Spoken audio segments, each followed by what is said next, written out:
de toi qui m'est arrivé aujourd'hui. Que Dieu soit loué. Oh, merci Seigneur Jésus pour ta présence. Nous allons ouvrir nos Bibles dans Jean 3. Jean 3, je lis les versets 16. Jean 3, 16. Je lis au nom du Seigneur Jésus. Car Dieu a tant aimé le monde qu'il a donné son Fils unique, afin que quiconque croit en lui ne périsse point, mais qu'il ait la vie éternelle. Amen. Asseyez-vous, mes bien-aimés.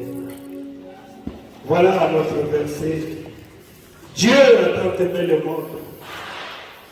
Dieu a tant aimé le monde. Jésus-Christ, c'est l'offrande même de Dieu. Dieu a regardé. Il a tellement aimé le monde. Il nous a donné l'offrande. Amen. Cette offrande-là, c'est son Fils Jésus-Christ. Amen. Oh, c'est pour que quiconque croit en lui ne périsse point, mais qu'il ait la vie éternelle. Je vais commenter un peu. C'est le prophète qui a prêché, c'est pas moi. Il a prêché sur l'amour. Amen. C'est pour cela que nous avons beaucoup insisté sur l'amour dans nos cantiques, pour que cela puisse pénétrer. L'amour. Il y a des gens qui comprennent l'amour comme ils veulent. Je vais parler de l'amour dans le sens que le prophète est en train d'expliquer ici. Oh, merci Jésus. Le prophète dit quelque chose au paragraphe 19, au paragraphe 20. Il dit, je pense que l'amour est la plus grande force qu'il y a dans le monde. Amen. L'amour, c'est la plus grande force qu'il y a dans le monde. Cette grande force s'appelle l'amour. Il dit, il n'y a rien de plus puissant que l'amour. Si j'avais à faire le choix ce soir, si j'étais un pécheur et que je me tenais ici devant Dieu et qu'il disait, mais là, jeune homme, je vais te donner tous les 9 dons spirituels. Je vais te laisser prophétiser, te donner l'esprit de prophète. Je vais faire de toi un puissant prédicateur. Te donner la parole de sagesse et de compréhension. Je vais te donner les dons de parler en langue et de l'interprétation. Je vais te donner les dons de guérison, de telle manière que tu auras une grande foi pour le malade. Et je vais faire toutes ces choses pour toi. Je te donnerai tout cela. Ou choisis. Je ne te laisserai avoir rien de ces choses. Mais tu auras un vrai amour dans ton cœur. Qu'est-ce que tu choisis, jeune homme? Tu fais quoi? Les gens aiment le miracle. Les gens aiment beaucoup de choses pour épater les autres. Mais écoutez le choix du prophète William Allen. Il dit, je vais te donner des dons de guérison, d'interprétation de l'âme. Je vais te donner à tel point que personne ne peut te comparer à toi.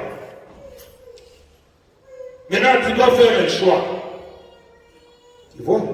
Il dit, je te donnerai tout cela. Je ne te laisserai avoir rien de ces choses. Mais tu auras un vrai amour dans ton cœur.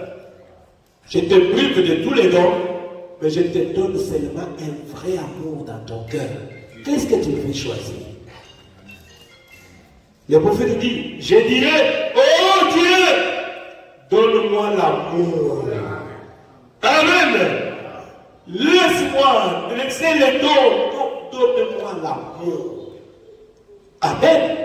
Puisque l'amour, c'est une force. Toutes ces choses-là passeront. Mais l'amour entrera au ciel. Amen. L'amour, c'est même le mot de passe pour aller au ciel. Tu ne peux pas entrer au ciel là-bas avec la haine. Pour entrer au ciel, il faut avoir l'amour. Amen. Il faut avoir l'amour. Sans l'amour, tu ne peux pas entrer au ciel. Il dit, car les langues cesseront, les prophéties prendront fin, la connaissance disparaîtra, mais l'amour demeurera toujours.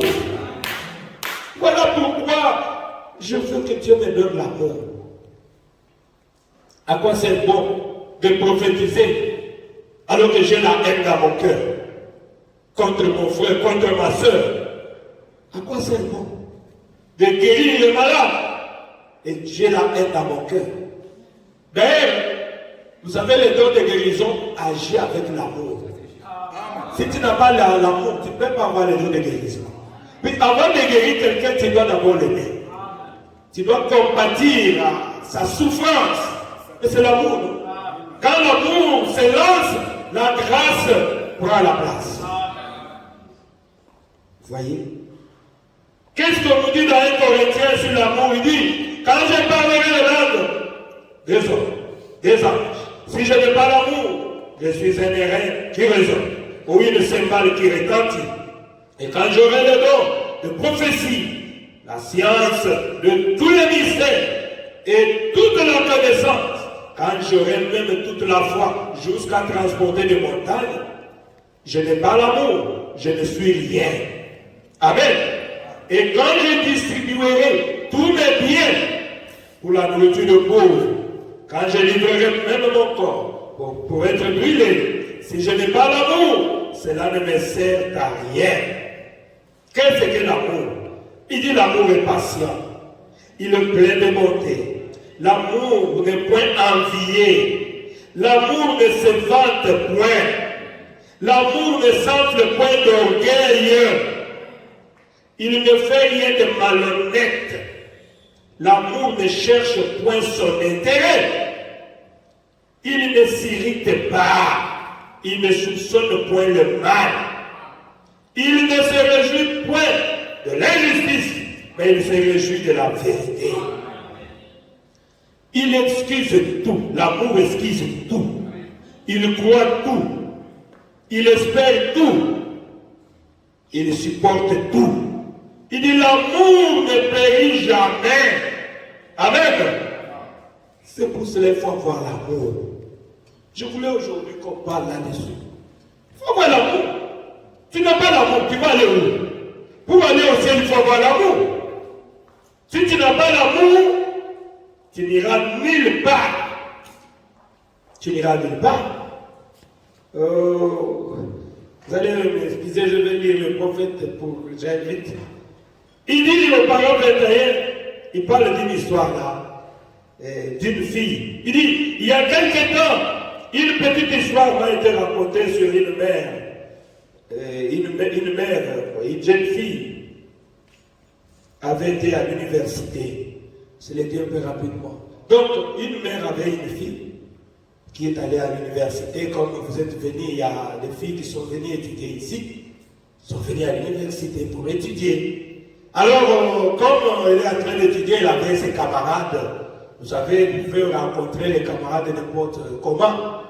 C'est ma copine, comme on les appelle là, ma copine. Et un jour, elle s'est décidé de retourner pour visiter sa famille avec sa copine là. Ils arrivent chez eux, les trains qui passaient, et sa mère était à la gare pour venir rencontrer sa fille. Et par la fenêtre, la fille regarde, c'est sa maman.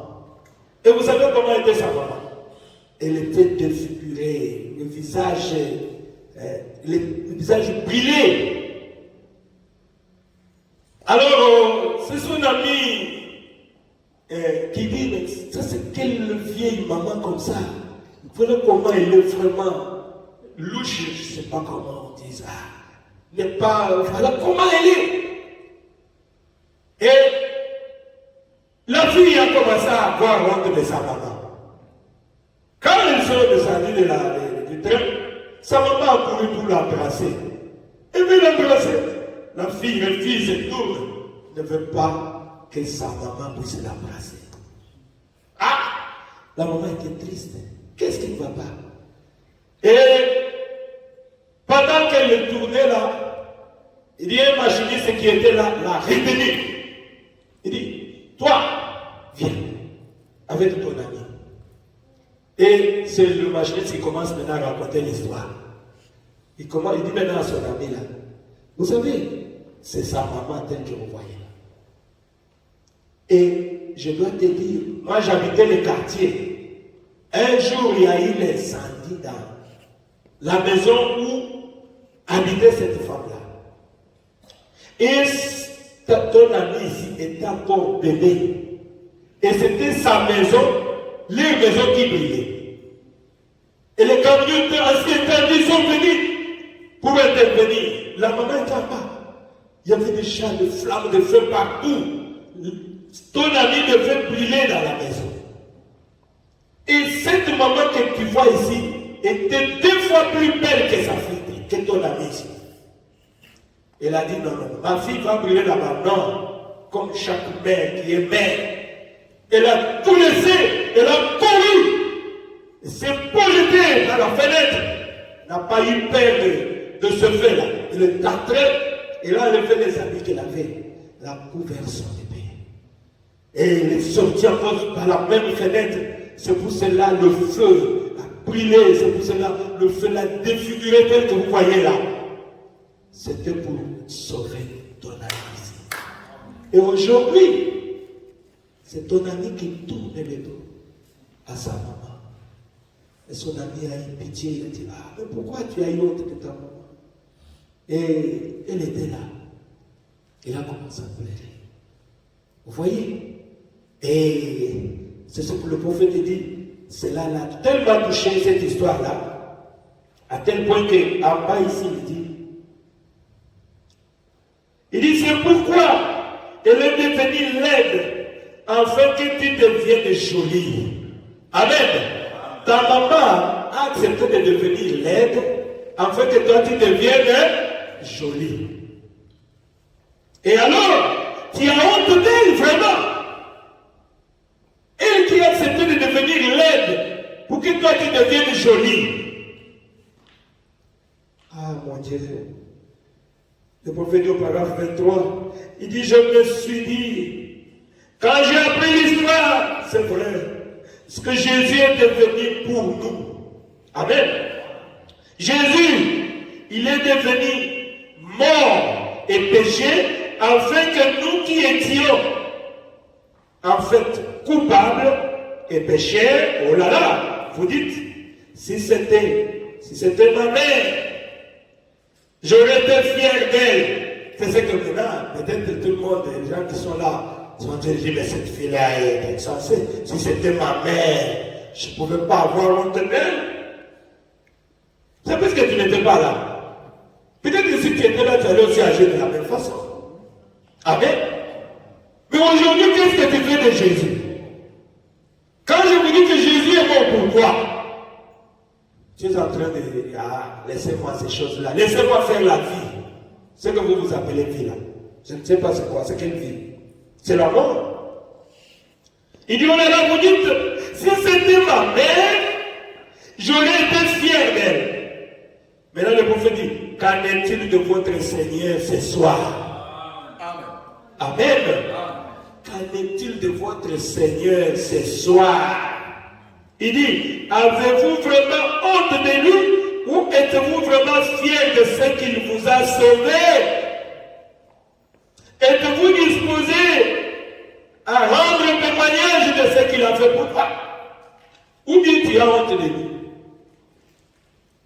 Tu as un ami païen, tu veux faire voir que non, tu ne pries pas. Sinon, on va savoir que j'ai pris. Je dois me comporter, vous voyez, nous sommes parmi les amis, non? Je ne vais pas être là. Non, tu as honte de témoigner de Jésus-Christ. C'est que tu agis exactement comme cette fille-là. Amen. Tu agis exactement comme cette fille-là. Puisque Jésus, qui était sans péché, il dit, il est venu, il a pris ma place, il a pris votre place. Lui qui est né sans péché, il est devenu péché, il est devenu malédiction. Pour que toi et moi, que nous puissions vivre. Et aujourd'hui, tu réunis Jésus. Tu ne veux pas témoigner de lui, mais tu es exactement comme cette fille-là. Amen. Tu as honte de témoigner Jésus. Quelque part, le prophète parle, il dit, un jour, c'est ce que nous disons souvent. Parce que quand nous voyons chaque véhicule qui passe avec un mort, on se dit, à notre mère, pourquoi il a agi comme ça? Il devait tout simplement ne pas toucher à cet arbre-là. Sinon, on n'allait pas mourir. Quand j'irai au ciel, je vais poser la question à Ève, pourquoi tu as fait ça? Hein? Maintenant, nous sommes en train de souffrir, de peiner, puisque toi, tu es allé toucher à l'arbre que Dieu avait interdit. Mais pourquoi tu es allé toucher là-bas? Le prophète dit, ce n'est plus le problème d'Ève. Mais toi, aujourd'hui, qu'est-ce que tu fais de la parole de Dieu? Amen. N'es-tu pas en train de crucifier Jésus-Christ de nouveau? Ne donnez pas la faute à Ève. Ève va te dire, maintenant toi, qu'est-ce que tu fais de la parole aujourd'hui? Tu fais cette parole quoi? Mais si tu étais aussi là, tu allais aussi agir de la même manière. Vous voyez? Nous devons faire attention, les bien-aimés, avant de juger. Il dit l'amour divin est l'une des plus grandes forces. C'est l'une des plus grandes forces dans le monde.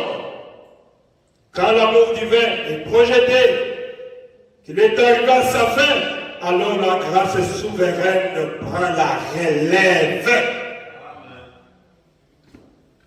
Oh, merci Jésus. C'est ça l'amour divin. C'est ça l'amour divin. J'avais prêché une fois sur l'année de la colombe. Le prophète en parle ici. Il dit, vous ne voyez pas le corbeau et les colombes rester ensemble parce qu'ils n'ont pas communion. Amen. Ils n'ont pas de choses en commun. Le corbeau peut s'envoler et se poser sur une charogne et manger cela. Mais la colombe ira dans un champ de blé et mangera le grain. Eh bien, j'aimerais vous faire remarquer ce que le diable peut faire. Eh bien, la colombe ne peut pas se poser sur une charogne et manger. Mais le corbeau peut manger la charogne et manger aussi le bleu. Il dit le corbeau, c'est le type d'un hypocrite. Amen. Tu viens à l'église, tu as décidé de devenir chrétien, mais tu continues à vivre dans les péchés. Amen. Tu es le corbeau, un hypocrite. Tu n'as pas pris la décision pour suivre Jésus. Et ce sont des imitateurs. Ces gens-là sont des imitateurs. Le corbeau, oui. Il est en train de nous imiter. Il va à l'église, mais moi aussi je vais aller, non, dimanche je serai là. Mais il ne vit pas la parole de Dieu. Le corbeau, l'hypocrite. Mais la colombe n'a pas d'épine. Amen. La colombe ne mange que le grain. La colombe, c'est un fils de Dieu, c'est une fille de Dieu. Elle, lui, il ne peut pas être dans la vie de péché. Lui, quand il va dans le péché, ce n'est pas sa vie. Il va dire non, ça ne passe pas. Ça ne passe pas. Moi, je suis une fille de Dieu. Ce n'est pas ma vie. Moi, je suis un fils de Dieu. Mais le corbeau, lui, il s'en fout. Hein? L'hypocrite. Nous en avons plein dans les églises, les imitateurs. Ce sont des imitateurs. Ils imitent le christianisme. Amen. Ah, vous devez poser la question. Vous êtes où? Vous êtes un corbeau ou vous êtes une colombe? Il y a encore un témoignage, je crois, c'est vraiment important que j'en parle aussi. C'est le prophète qui est en train de parler. Il dit, eh bien, ça me donne une leçon dedans encore. Il y a quelques semaines, à la convention des hommes d'affaires chrétiens à Minneapolis, j'ai entendu un témoignage qui m'a frappé. Et cet homme, du nom de Bruce, au juste qu'est-ce que cet homme-là a donné comme témoignage? Il dit, cet homme-là avait tellement confiance à frère Ranobet. Amen. À tel point qu'il se disait, moi si j'ai un problème, je vais aller directement chez Ranobet. C'est mon ami. Il mangeait avec Ranobet comme ça. Hein? Il mangeait avec lui, comme moi. Il y a des fois, je mange avec mon pasteur Mahmoud comme ça. Et si vous êtes avec lui, vous voyez que vous êtes son ami. Il est avec moi, il peut aller. Il est avec moi, mais peut visiter toute sa maison. Même sa chambre. Il dit, ah, il n'y a pas de problème. Donc vous voyez que vous êtes amis. Mais on ne s'habitue pas avec un serviteur de Dieu. Amen. Ah, quand il fait tout ça, faites attention. Il y a des fois, quand il parle, ce n'est pas lui. C'est déjà le Saint-Esprit qui parle. Et si tu critiques, tu es frappé. Et cet homme-là, écoutez, eh bien, tout d'un coup, vous savez, il s'est dit, eh bien, si jamais il m'arrive quelque chose, tout ce que j'aurai à faire, c'est aller vers Oral Robert. Et tout sera fini. Écoutez. Eh bien, quand vous avez ce genre d'idées, ça c'est le prophète qui nous donne les conseils. Amen. Quand vous avez ce genre d'idées, vous êtes en erreur. Il dit c'est vrai. Quelqu'un a compris quelque chose? Ça dit que vous êtes en erreur si vous espérez à un homme. Amen. N'espère pas à un homme. Un homme peut faillir. Il faut aimer Dieu. Amen. Puisque chaque chose que tu mets avant Dieu, c'est ça votre Dieu. Je crois avoir dit ça dans cette salle. Si vous aimez votre femme plus que Dieu, la femme devient votre Dieu. Vous aimez votre mari plus que Dieu, c'est lui qui est devenu votre Dieu. Vous aimez vos enfants plus que Dieu, vous les adorez, ils sont devenus votre Dieu. Et Dieu n'aime pas que quelqu'un d'autre les remplace. Amen. Il est jaloux. Il ne partage pas sa gloire avec quelqu'un d'autre. Oh, c'est ça notre Dieu. C'est le rêve de cet homme ici. Lui, il avait tellement aimé et placé la confiance en Valordel à tel point que il dit s'il m'arrivait quelque chose, tellement que Valordel a un don de guérison, si je pars, il va seulement imposer la main et puis ça va partir. Et Dieu lui a frappé par une maladie. Nous allons découvrir, c'est ce que le prophète dit. Il dit, n'allez jamais penser qu'un homme ait quoi que ce soit à faire avec cela. C'est Dieu seul. Amen. Il dit, c'est un ordre pour vous d'avoir de la considération pour les hommes et de les aimer comme votre frère, comme votre soeur.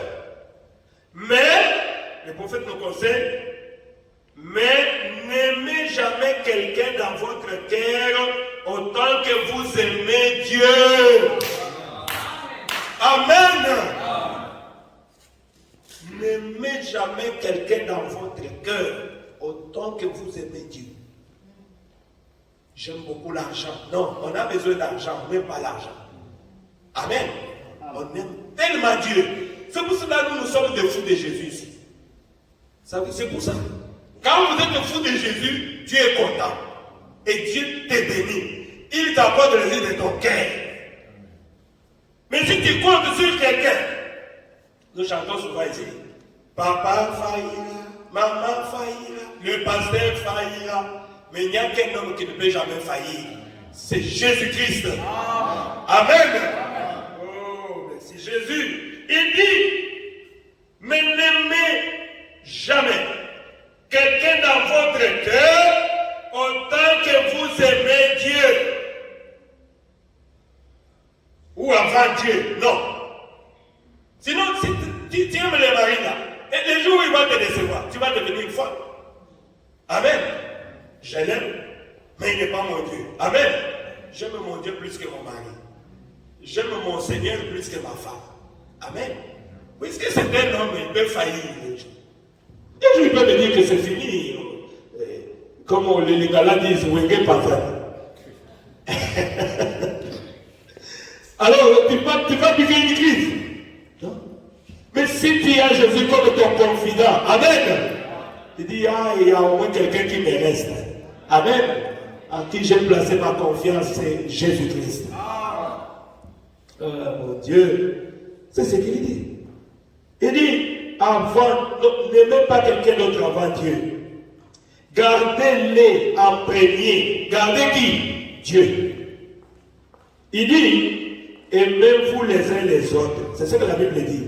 Mais cet amour-là, en grec, c'est l'amour philéo. Amen. Il existe deux sortes d'amour. L'amour philéo, c'est l'amour physique. Amen. C'est l'amour. Nous nous aimons tous. C'est ce que la Bible nous recommande. Aimez-vous les uns les autres. C'est tout à fait normal. C'est ça l'amour philéo. Il dit qu'il veut dire l'amour humain. Mais l'amour que vous avez pour Dieu, c'est l'amour agapao. Amen. L'amour agapao, c'est ça l'amour que tu dois voir pour Dieu, qui est l'amour divin. Ainsi donc, gardez l'amour de Dieu en premier.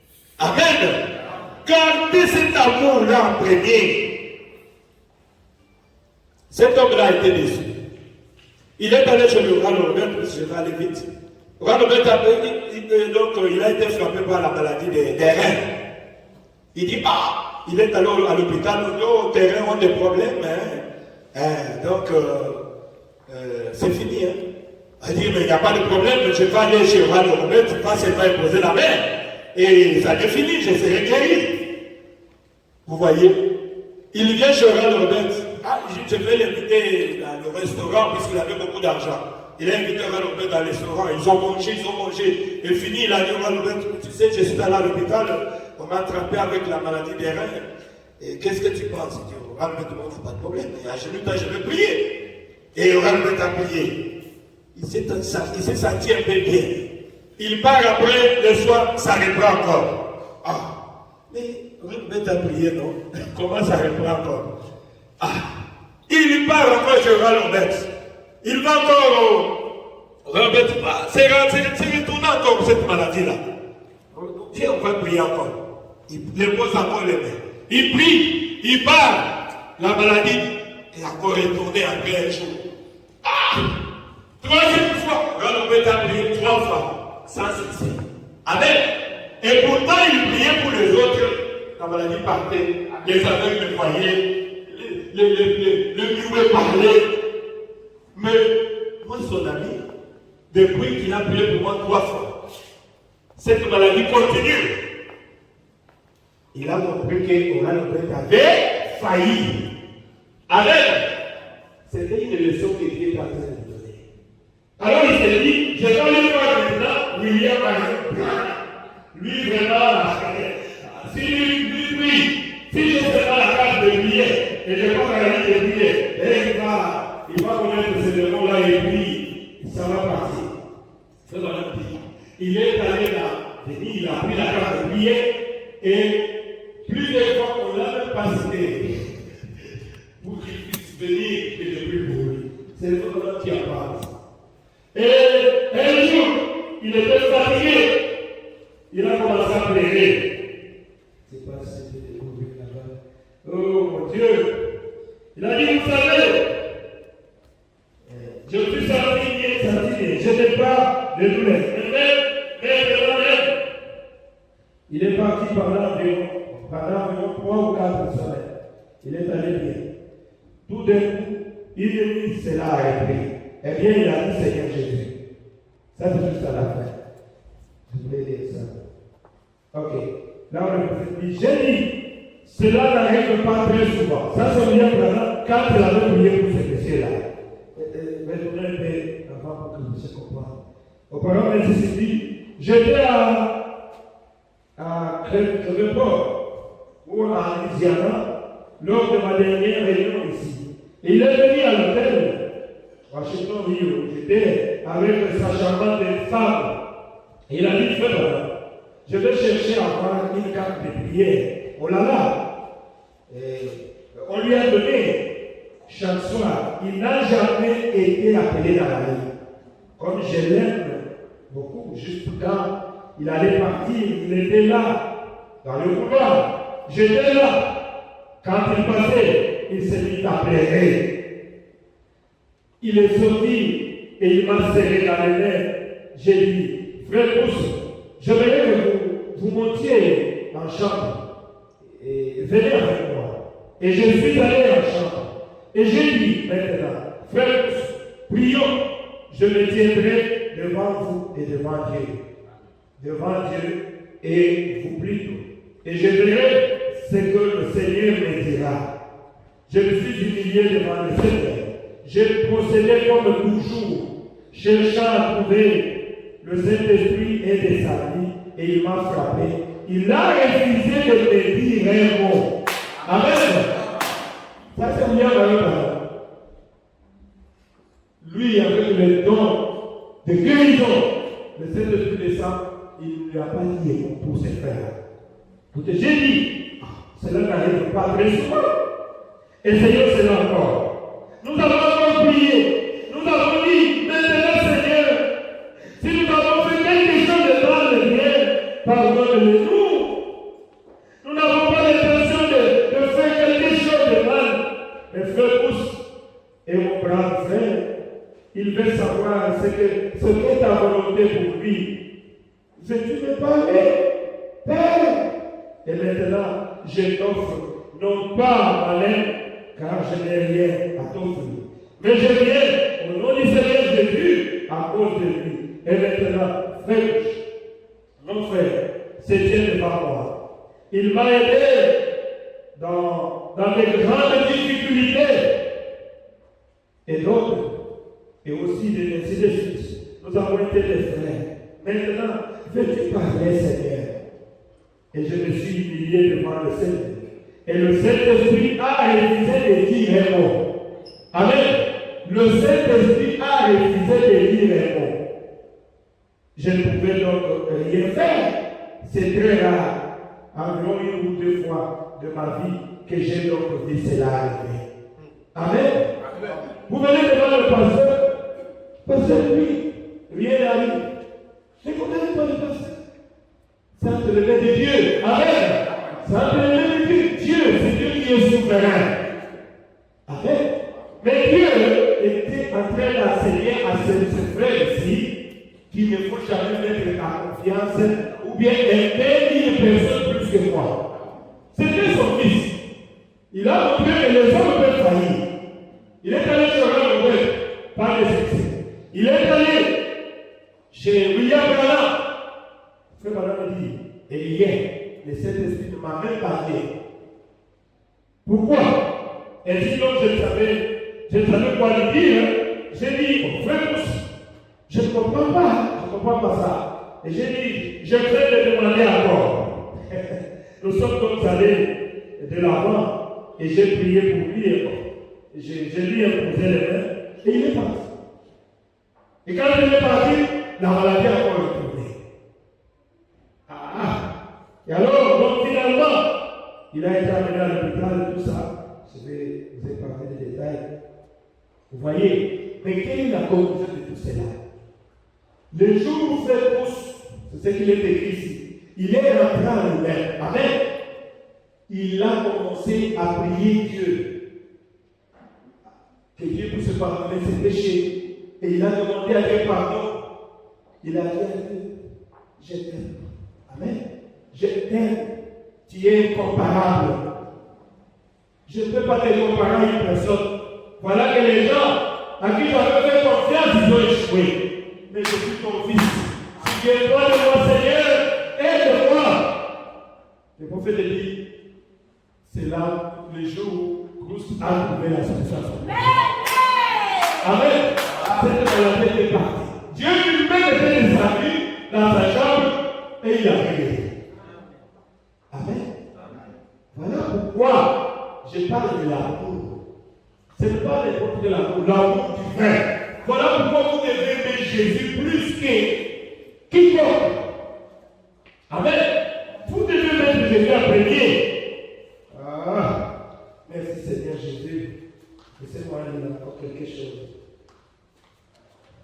Qu'est-ce qu'il dit ici? Maintenant, il dit, Apocalypse 3:15, la Bible dit ceci, je connais tes œuvres. Je sais que tu n'es ni froid, ni bouillant. Amen. Et dans l'exposé des sept ans de l'Église, de la Odyssée au paragraphe 347, le prophète dit ceci. Il dit, comparez cette Église du XXe siècle à l'Église du premier siècle. Faites ça une comparaison. Allez-y, faites-le. L'Église d'aujourd'hui du XXIe siècle, comparez cette Église-là à l'Église primitive du premier siècle. Le prophète dit, où est la puissance de Dieu aujourd'hui? Amen. Seulement parler, où est la puissance? Il n'y a pas de puissance de Dieu. Pourquoi? Puisque les gens sont tombés dans les péchés. Il dit, où est la puissance de Dieu? Où est l'amour dans les églises d'aujourd'hui? Il n'y a pas d'amour. Il n'y a que la haine dans les églises. Ils se mettent des poisons. Ils vont se détruire. Ils ont des profits, des intérêts égoïstes.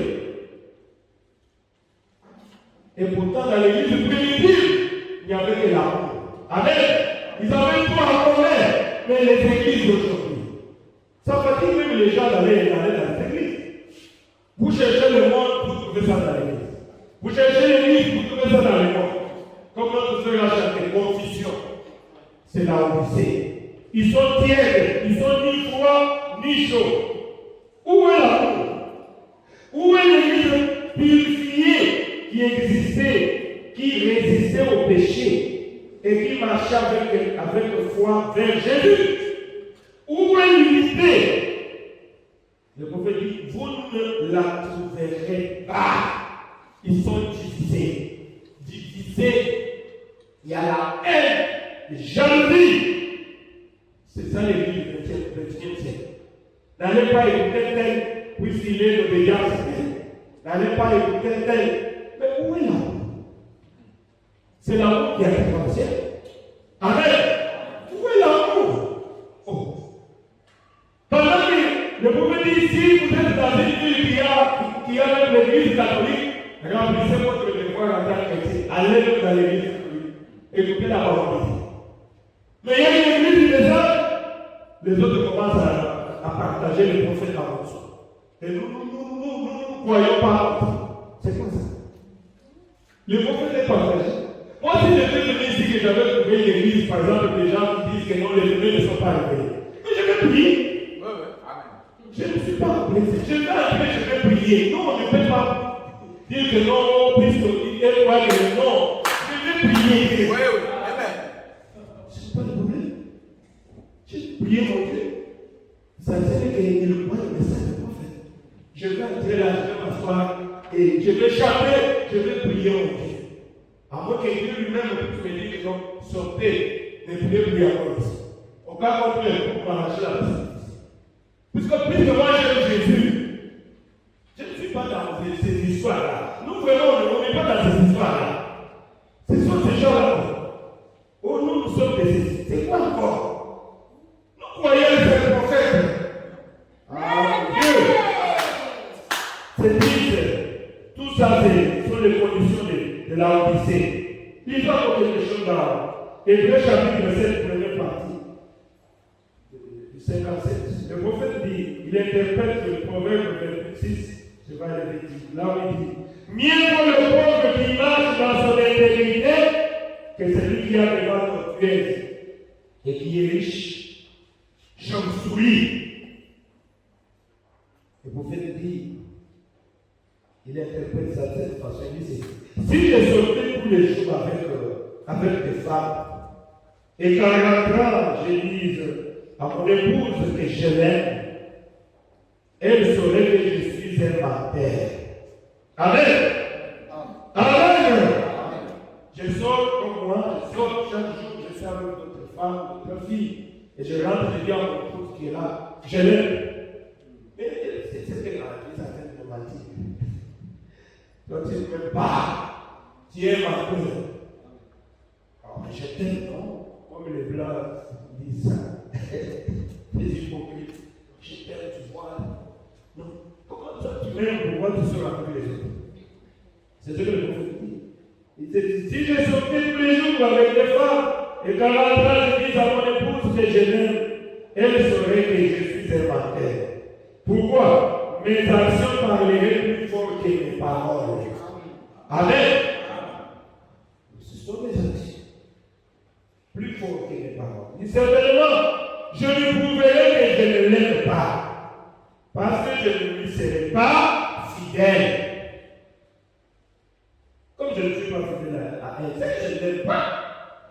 Si j'aimais ma femme, je devrais être fidèle à elle. Alors il dit, si elle me disait qu'elle m'aime et que toutes les fois que je parle, elle file avec quelqu'un d'autre, cela prouverait qu'elle ne m'aime pas. Il dit, c'est vrai. Pourquoi? Ses actions les prouveraient. Peu importe combien elle essayerait de me dire, Bill, je t'aime. Il n'y a personne d'autre au monde que toi qui est mon choix. Je saurais qu'elle est une menteuse. Amen. Vous avez compris? Elle est une menteuse. Pourquoi? Puisque ses actions parlent plus que ses paroles. Amen. Elle n'est pas fidèle à moi. Pourquoi elle va dire qu'elle est une menteuse? Le prophète dit, il retourne ça dans la parole, il dit, et quand vous essayez de dire, Seigneur, je t'aime, et que vous faites ces choses du monde, vous aimez les péchés, vous ne voulez pas abandonner les péchés. Dieu sait que vous êtes un menteur. Amen. Vous ne l'aimez pas, vous êtes un menteur. Est-ce que si tu aimais Dieu, non, Dieu plus fort. Amen. Je suis prêt à donner les liens. Je ne peux pas blesser mon sauveur. Amen. Je ne peux pas blesser mon sauveur. Pourquoi? Parce que je l'aime tellement. Non. Je ne peux pas blesser mon sauveur. Bon, merci beaucoup. Je ne veux pas faire ça, puisque Dieu ne sera pas content de ça. Amen. Je cherche à plaire à mon Dieu. Je préfère ne pas te plaire, mais plaire à mon Dieu, puisque je l'aime trop. Je parle de l'amour. Quand vous essayez de dire que vous êtes Seigneur, comme les gens, aujourd'hui, toutes les églises sont remplies. Les imitateurs, l'imitation du christianisme. Mais je suis en train de voir dites-leur que tous ceux qui sont en train de chanter là, de prier là, ce sont des bruits à mes oreilles. Il faut beaucoup de bruit ici. Celui qui me dit Seigneur, Seigneur n'entrera pas au ciel. Mais celui qui met en pratique toute la parole. Amen.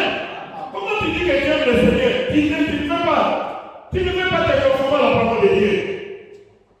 Tu ne l'aimes pas. Tu aimes en terre. Amen. Tu ne l'aimes pas. Sache aujourd'hui que tu es un menteur. Oh, les mots reflètent, tu es menteur. Amen. Venez ici, les mots reflètent. Venez-moi prier pour toi pour que tu sois fort. Sinon, tu es menteur. Dieu dit, Dieu sait que vous êtes un menteur dès Donc, quand vous êtes entré ici, Dieu sait que vous êtes inventé dès le départ. Voyez? C'est ça la position de la Odyssée. Ils sont ni chaud, ni froid. La Bible dit que j'ai démonié de ma bouche. Le prophète dit alors pourquoi? Ça sert à quoi d'accepter une espèce de demi-expérience? Quelque chose comme ça, alors que les grandes étoiles du ciel sont remplies de l'authentique. Il dit pourquoi vous devriez être un prétendu chrétien, un demi-chrétien misérable, un chrétien manqué? Pourquoi?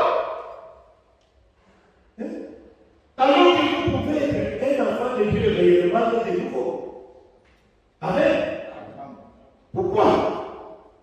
Être un chrétien manqué. Il y a beaucoup de chrétiens manqués. De soi-disant chrétiens. Tu sais très bien que tu vas partir à l'enfer. Mais tu es en train de te consoler. Mais pourquoi? Tu peux aussi faire mieux. Tu peux prendre la décision aujourd'hui d'accepter Jésus. D'abandonner les autres. De lui passer à l'autre. Tu peux prendre la décision aujourd'hui d'accepter Jésus. Et d'aller lui faire baptiser. Je mets fin au péché. C'est fini. Dieu aime les gens comme ça, je peux prendre des décisions. J'ai beaucoup souffert d'être toujours devenu chrétien. Un chrétien manqué. Aujourd'hui, je parle à l'église. 2 mois, je ne vois pas l'église. Je suis dans les péchés.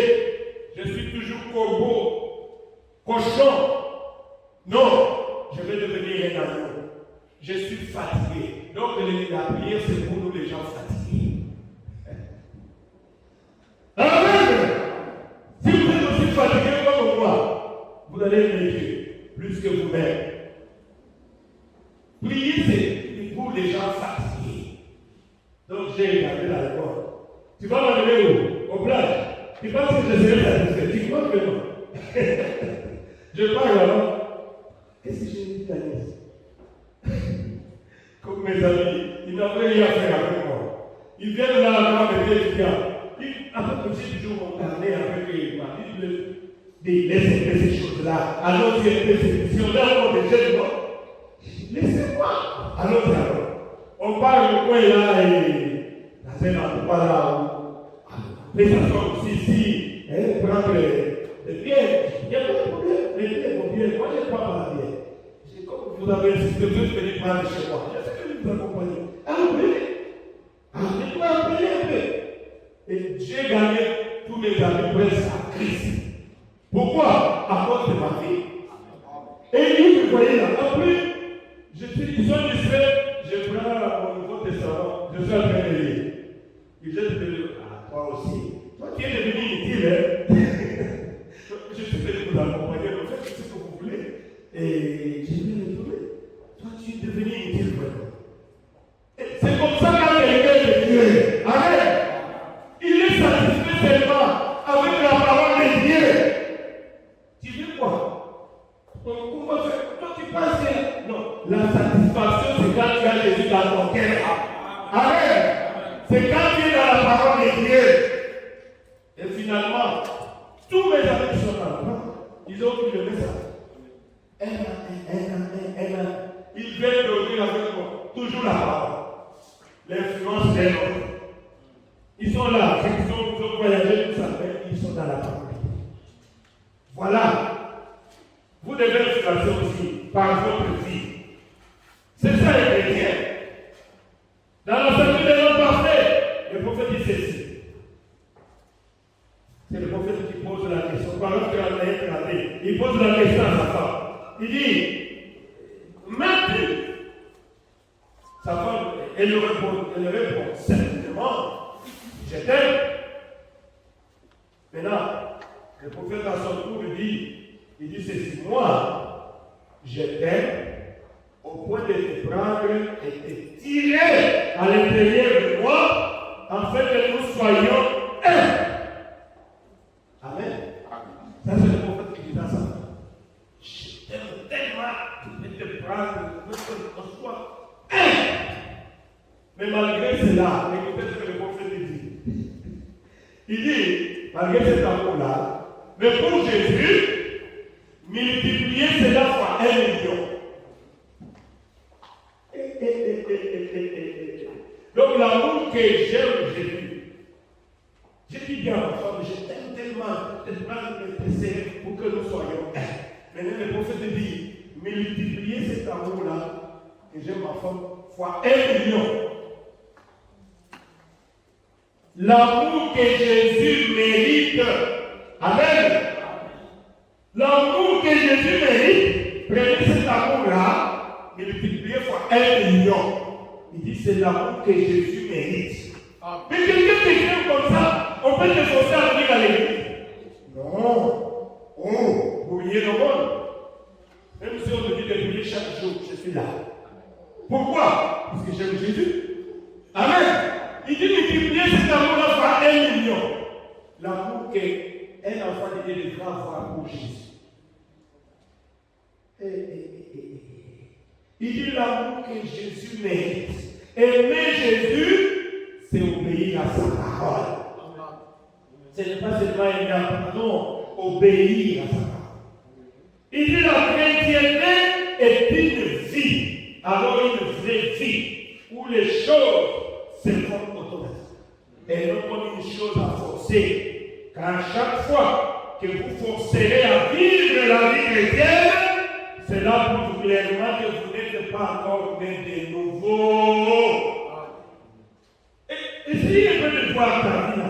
Si tu penses que tu es en train de forcer même pour venir à l'église, il faut qu'on soit derrière toi. Sache que tu n'es pas encore né de nouveau. Amen. Il y a quelque chose qui ne va pas. Jésus n'a pas encore trouvé une place à ton âme. Viens à l'hôtel. Cette semaine ou bien la semaine prochaine, on va aller baptiser les gens. Il y a des gens qui ont pris la décision. On va aller. Allez, recommencez votre expérience. C'est qu'il y a quelque chose qui ne va pas. Pourquoi? Puisque la chrétienté est une vie réelle. Je vis dans mon coin, je suis satisfait. Amen. Je suis satisfait. Que je mange, rien ne peut ôter la joie du salut. C'est une vie. Alors une vraie vie où les choses se font automatiquement. Un chrétien, papa, non, on va élever quoi? On va aller à l'église. Non. Là, on est en train de forcer. Les jours où les messieurs là qui est en train de périr, ne sera pas là. Tu ne vas pas me aller à l'église. Tu vas rester. Mais quand il y a la vie de Jésus à toi, ça se fait automatiquement. Tu vois quelqu'un fait l'horloge. Il dit, oh, à 7 heures, je dois me réveiller pour m'apprêter pour aller à l'église. Même s'il est marié, son mari, cette femme-là, pour Dieu, elle aime tellement Jésus, à tel point que rien ne passe à marcher. Amen. C'est une vie. Mais quand on est en train d'être derrière vous, pour vous dire, venez à l'église, oh Seigneur, c'est ça. C'est là pour que vous n'êtes pas encore né de nouveau. Mais quand vous n'êtes pas encore né de nouveau, cela veut dire que vous n'irez pas dans la même voie. Amen. Cela veut dire que vous êtes en train de fournir un effort inutile. Au lieu d'être un chrétien marqué, il faut que vous soyez un chrétien. Vous soyez allé chez les diables, les diables ont besoin de ça. Les diables ne se fatiguent pas. Au lieu d'être chrétien, si vous devez aimer les gens, et pourquoi dire si vous voulez faire quelque chose, faites ça très bien. Vous ne le faites pas. Amen. Si vous prenez une décision pour devenir chrétien, prenez une décision. N'hésitez pas. Donnez votre vie. C'est tout. Sinon, un jour, vous allez manquer la vie. C'est pourquoi les diables séjournent déjà. Les diables séjournent déjà. Les diables ne sont pas venus aussi à ça, ce sont des gens. Il n'y a pas de problème. Après, quand il va sortir, on va la récupérer. Et les diables séjournent de toi, puisque tu n'as pas encore pris une position. Le vendredi, pour ceux qui étaient là, on nous a prêché sur la position d'un fils. Le fils doit connaître ses droits. Quand tu reconnais tes droits, c'est pour cela que tu peux résister au diable. La Bible dit résister au diable, tu seras l'un de vous. Tu peux prononcer la parole et la chose va arriver. Mais tu es toujours bébé, tu ne reconnais pas qui tu es. C'est pour cela que les diables méchants. Ils sont dans les maladies, dans les cauchemars, tout ça. Le diable s'est conquis ce jour. Quand tu dors là, le diable est toujours là. Il dit non. Même dans les églises, le diable, dans beaucoup d'églises, il sait que le pasteur lui-même, c'est notre éthique. Même si le prêche comment, nous allons nous raconter quelque part. C'est ce que les démons, ils ont témoigné. Ils ont dit, nous avons gagné plus de 88% des églises dans le monde entier. Quand vous voyez une prière, ne vous en faites pas, nous sommes déjà, nous nous rencontrons. Il y a quelques pourcentages seulement de pasteurs qui restent dans la parole de Dieu. Et nous sommes en train de combattre ce pasteur. Les autres restent dans notre équipe. Ils peuvent prier, les démons sont là, ils sont en train de défiler, ils sont libres. Mais ce n'est pas ici. Amen. Ce n'est pas ici. Ici, Dieu est là. Tu viens ici, tu vas. Le Saint-Esprit va te dévoiler. Ah. Tu ne peux pas jouer avec Dieu. Puisque nous sommes consacrés pour ça. Calmez-vous. Vous pleurez beaucoup, papa. Vous savez, Dieu a donné, Dieu a repris. Que son nom soit glorifié. Le pasteur ne voulait pas arrêter de pleurer. Le pasteur continue à pleurer. Mais le frère dit, mais pasteur, calmez-vous. Pourquoi vous pleurez beaucoup comme ça? Le frère était même presque fait. Mais pasteur, écoute, quand moi j'avais perdu mon enfant, tu m'avais conseillé aussi. J'avais écouté tes conseils, mais c'est le même conseil que je te donne. Le pasteur dit, mais pour toi c'était un bébé. Pour moi il a plus de 25. Mais c'est toujours un enfant, qu'il soit bébé ou pas. Ah mon Dieu, je vais vous détendre un peu. Vous voyez, c'est pas facile. C'est pas facile. Mais nous devons aimer Dieu. D'abord plus que toi-même. Vous savez, il faut que vivre pour les autres, c'est ça même la vie éternelle. Donc toi, tu dois être en deux positions. D'abord, Dieu. Amen. C'est pour cela un enfant de Dieu, quand il a même quelque chose dans la poche pour donner à Dieu, il n'hésite pas. Il donne. Quand il apprend, c'est pour Dieu. Laissez-moi. Mais on n'a rien à manger. Je m'en fous. Dieu lui-même prendra sur les places. D'abord, Dieu a premier. Le reste après. Les gens qui connaissent déjà ces choses-là, ils sont bénis à cause de ça. Mettre Dieu en premier. Et le reste après. Je n'ai pas le temps. Moi, je l'ai expérimenté plusieurs fois. Et j'ai vu la bénédiction de Dieu. Mettre Dieu en premier. Et la suite, c'est votre famille. Si vous avez votre mari, les enfants, tout ça, la famille, c'est à la deuxième position. Si c'est là toi tu viens, à la troisième position. C'est-à-dire, avant de manger, tu dois d'abord savoir si dans ta maison ils ont mangé. Ah, vous avez tous bien mangé, vous êtes rassasiés. Il y a encore un peu qui reste, alors donnez-moi. Je peux aussi manger. C'est ça vivre pour les autres, c'est ça même la vie éternelle. Vous vivez pour les autres. Mais vous devez d'abord vivre pour Dieu. Amen. Voilà pourquoi vous êtes venus ici, puisque vous devez vivre d'abord pour Dieu. C'est le dimanche. Ah. Donc, le culte commence à 10h. 10h, non. Déjà à 6h, je suis déjà venu. Je m'apprête. Et comment tu fais? On a dit le culte commence à 10h. 10h. Je calcule ici, nous sommes à Seigneur. Il faut mettre déjà presque 2 heures à Dieu pour arriver. Donc, je dois me réveiller. Au plus tard, 8 heures, je dois quitter. Vous voyez, tout ça, Dieu regarde nos faibles efforts que nous fournissons pour lui. Vous pensez que Dieu ne regarde pas? Dieu regarde. Et Dieu va te donner une bonne santé, puisqu'il sait qu'il me met en premier.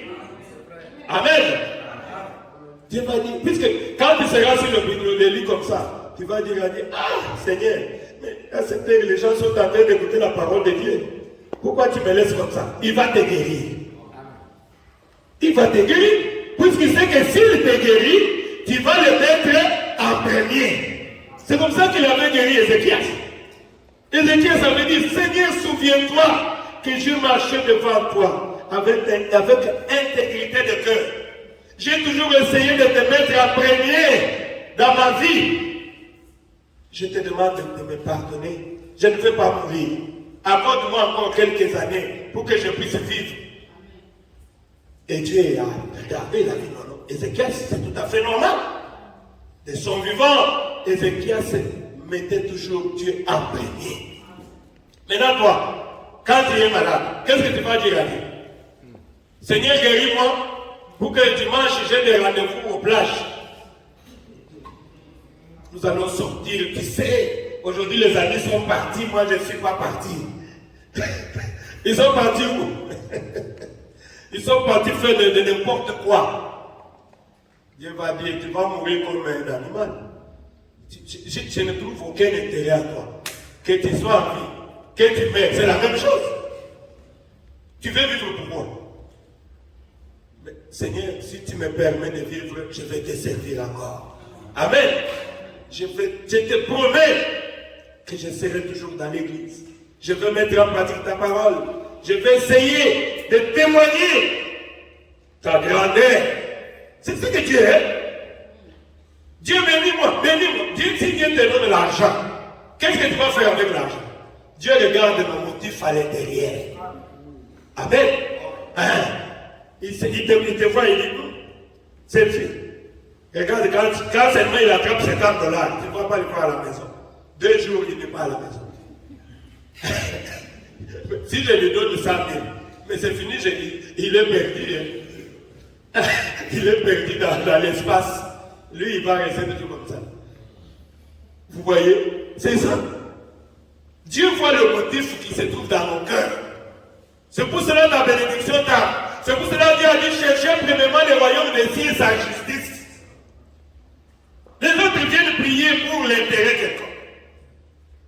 Je vais voyager, alors je cherche Dieu. Une fois qu'il a voyagé, c'est fini. Il prend Dieu et il le met dans la poche. Ah, c'est fini, hein, c'est fini. Ils sont où? Ils ne sont pas là. Ils ne sont pas là. Pourquoi?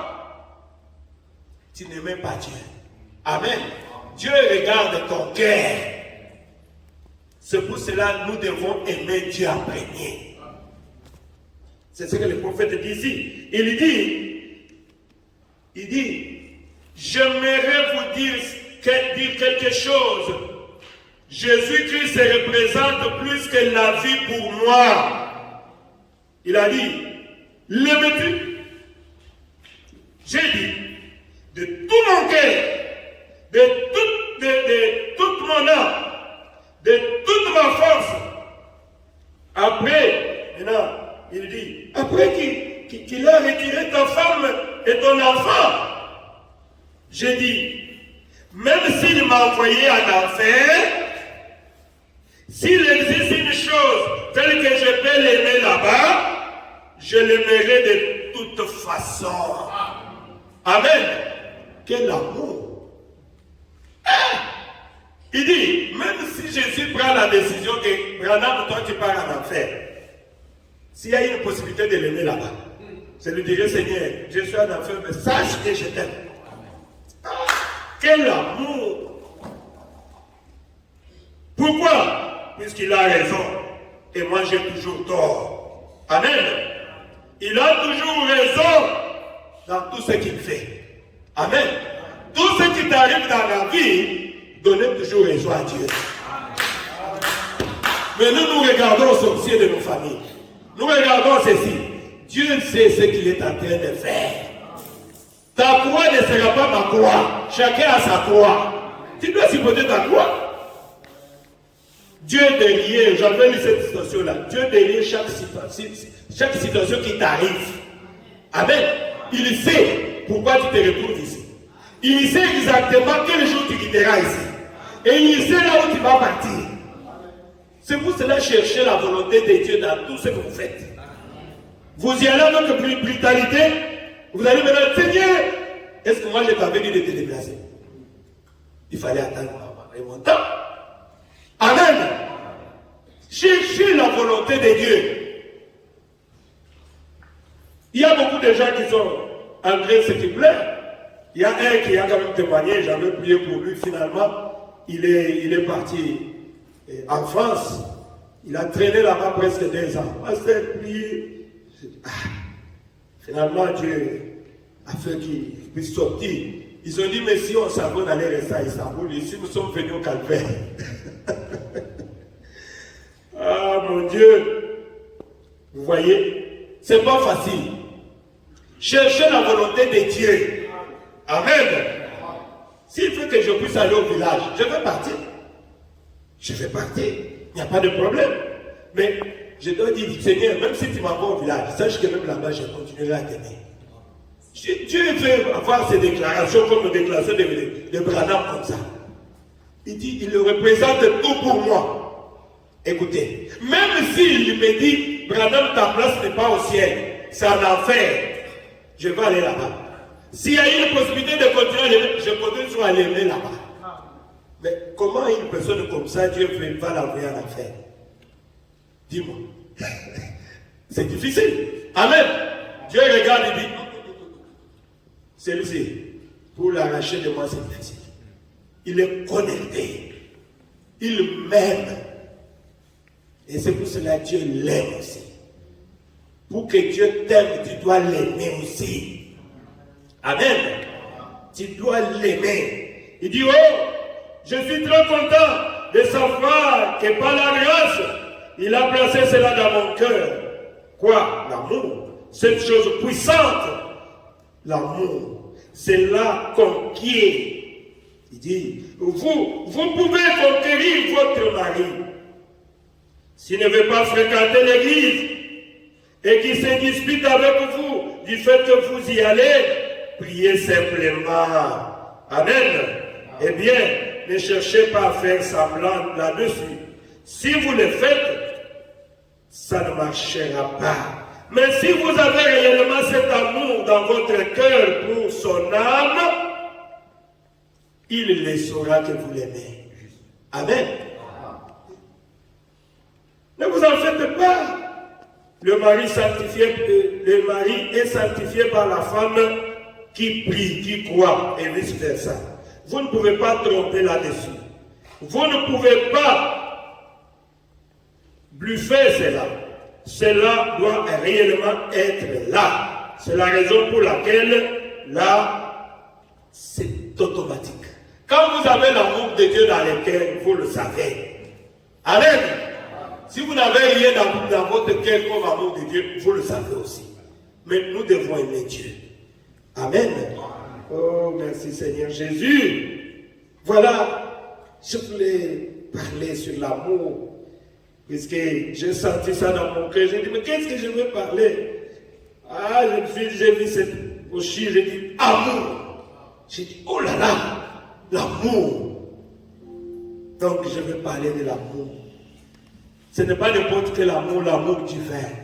Amen. L'amour agapao. L'amour philéo, c'est l'amour humain. Je t'aime, mais un jour cet amour-là a des limites. Amen.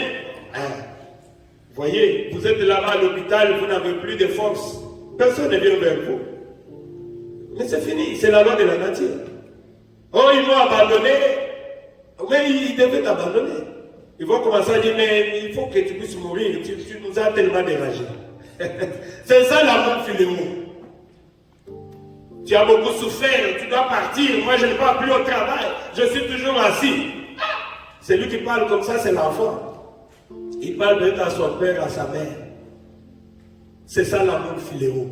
Cet amour-là a des limites. Amen. L'amour a des limites. Je t'aime. Il t'aime puisque tu es en parfaite santé. Dès que tu es alité là-bas, oh là, mais c'est fini. L'homme est content, il va aller prendre directement une autre femme. Il va t'abandonner. C'est ça l'amour philéo. Mais l'amour de Dieu, Dieu ne t'abandonnera jamais. Amen. Dieu sera toujours avec toi. Même dans tes souffrances, là, même dans la salle de réanimation, il est toujours à côté de toi. C'est pour cela que je vous ai donné l'exemple de ce frère Krouch ici. Dieu voulait l'enseigner que c'est à moi que tu dois regarder. Amen.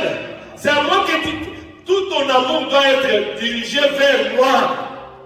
Ce n'est pas que non, vous devez aimer le serviteur de Dieu. Aimer le serviteur de Dieu. Dieu exige cela. Respectez-les. ce sont des hommes de Dieu. C'est ce qu'il a dit.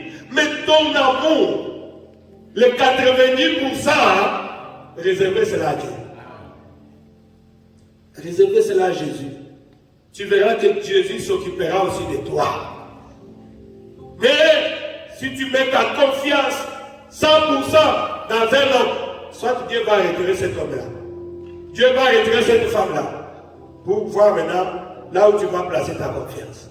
Il y a des gens comme leurs papas, leurs mamans, leurs frères, ils espéraient et Dieu les a même tués.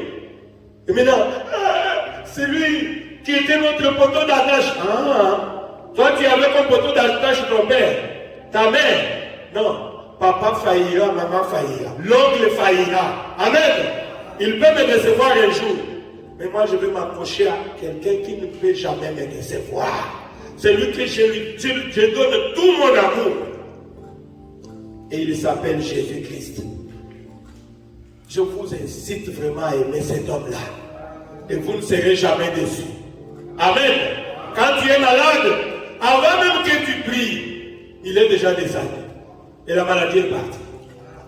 Il sera toujours là pour combattre contre toi. Pourquoi? Puisqu'il sait que tu l'aimes. Mais toi, tu ne l'aimes pas. Tu veux qu'il puisse te guérir. Pourquoi? C'est ça le problème. C'est ça le problème. Je me souviens quand je vomissais le sang, j'étais là abandonné, seul. Je me souviens la prière que j'avais faite à Dieu. C'est à cause de chanter ici que j'avais attrapé, les poumons étaient partis. On me disait que la façon dont tu chantes, tu vas attraper. Et c'était le plaie partout dans les poumons. Et c'était fini pour moi. Mais celui qui m'a guéri, c'est qui? C'est Dieu. Et j'ai dit à Dieu, Seigneur, tu sais que je t'aime.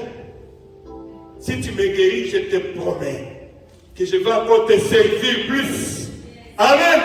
Je serai encore plus fou de Jésus. Je m'en fous. Et il est descendu, il m'a guéri. Là où les médecins avaient dit c'est fini, il faut aller en Europe, il faut aller en Afrique du Sud. À Kinshasa, c'est fini, tu n'as plus de poumons, d'un côté, c'est fini. Mais voici, je suis là. Amen. Je suis là. Plus de combien? C'est avant que je me marie. 20 ans déjà. Je suis là. Et le médecin s'est donné, il lui dit, mais qu'est-ce que tu as fait? J'ai dit, mais il y a un Dieu au ciel. Et depuis ce temps-là, mes frères, quand tu es malade, tu vas envier les gens qui sont en bonne santé. Essaye de tomber malade et tu vas commencer à envier. Moi, j'ai envié les gens qui sont en bonne santé. Presque une année en train de souffrir. Je passe comme ça. Je fais sortir les sangs. Je dis, Seigneur, je veux partir jeune comme ça. Tu ne m'as pas permis de te servir. Moi qui t'aime comme ça, Seigneur. Accorde-moi encore une chance. C'est pour cela que j'ai chanté encore une fois, Seigneur, relève-moi. Donne-moi encore la force. Je te promets de te servir. Amen. Mais, et là, depuis qu'il m'avait guéri là, si j'essaie de sortir un peu, j'avais promis à Dieu. Amen. Et cette souffrance-là, pardon, j'avais promis à Dieu. Comme lui l'a réalisé, moi aussi je vais rester fidèle à lui. Amen. Que je puisse avoir l'argent. Que je n'ai pas l'argent. Et rien ne peut me séparer de l'amour de Jésus. Puisqu'il est tout pour nous. C'est ce que je voulais que chacun de vous mette ça dans sa tête. Tombez seulement amoureux de Jésus. Vous savez, dans ce monde ici, tu tombes amoureux d'une femme. Elle sait que cet homme-là est amoureux de moi. Cette femme-là est amoureuse de moi. Elle va voir cela par des actes. Amen. Elle va voir cela par des actes. Jésus aussi aime voir ça. C'est lui qui a créé l'amour. Vous pensez que lui ne voit pas? Lui voit aussi. Il dit que c'est une folle de moi. Il est fou de moi. Mais là, quand tu cries seulement, par des soupirs seulement, tu es déjà là. Mon fils, qu'est-ce que tu veux? Seigneur, je veux, voilà, je traîne ici. Je veux que tu m'aides, Seigneur. Il n'y a pas de problème. Je vais trouver la solution. Mon Dieu. Si vous reconnaissez ça, personne ne sera triste dans l'église. Levez-vous, nous allons adorer le Seigneur.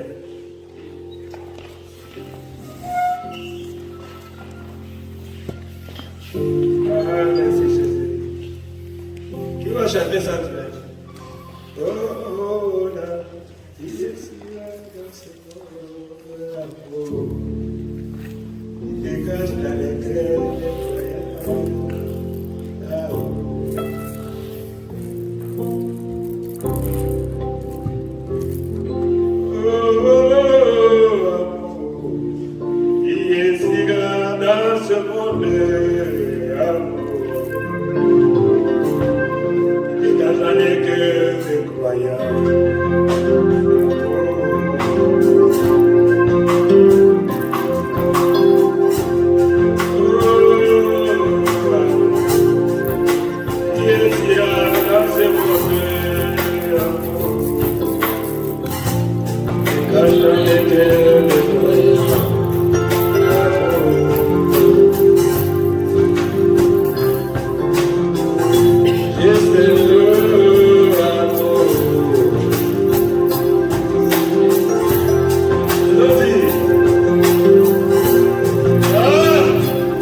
rendons grandement merci ce matin. Parce que tu as dit dans ta parole, dans les derniers jours, la personne qui enseignera son prochain. Mais tout le monde sera enseigné par le Saint-Esprit.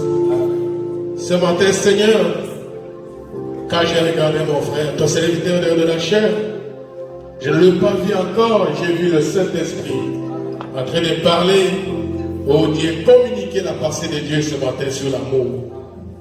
La chose qui a disparu dans nos églises, la chose qui a disparu dans nos cœurs.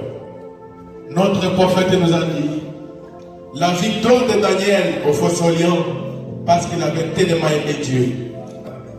La victoire de Shadrach, Meshach et Abednego dans la fournaise parce que l'amour de Christ était dans leur cœur. Quand on aime Dieu, on ne sera jamais déçu. Merci Seigneur pour nous avoir parlé de l'amour. Non seulement tu nous as parlé, mais tu es capable de remettre, d'installer cet amour dans le cœur de chacun et de chacune. S'il y a une chose que tu peux nous donner ce matin, après t'avoir adoré, après t'avoir écouté, nous voulons que tu installes cet amour dans chaque cœur. Que personne ne soit ici sans avoir une décision, avoir cet amour dans son cœur. Installe cet amour dans le cœur de mon frère, dans le cœur de ma sœur. Que cet amour nous dirige dans ce pays. Que cet amour nous dirige dans cette ville. Parce que si cet amour est à nous, l'amour va nous protéger. L'amour va nous sécuriser. L'amour va nous conduire. Et nous serons toujours dans la volonté de Dieu. Bénis ton serviteur, Seigneur. Tout ce qu'il a perdu à part là, que le Saint-Esprit puisse remettre cela. Bénis son ministère. Bénis cette église. Toi qui as commencé, c'est toi qui finiras. Personne ne peut effacer ce que tu as écrit. Tu avais vu cet homme dans cette ville. Nous voulons que tu le protèges. Nous voulons que tu le soutiennes. Qu'il puisse prospérer à tous les égards. Et que cette église devienne grande. Que tu puisses multiplier les membres. Les vrais croyants et croyantes qui puissent soutenir la cause. Nous te bénissons pour ce matin. Bénis les huissiers, les administrateurs, les vases, tout un chacun. Que la gloire et l'honneur te reviennent. Bénis la famille de ton serviteur, sa femme et ses enfants. Au nom de Jésus.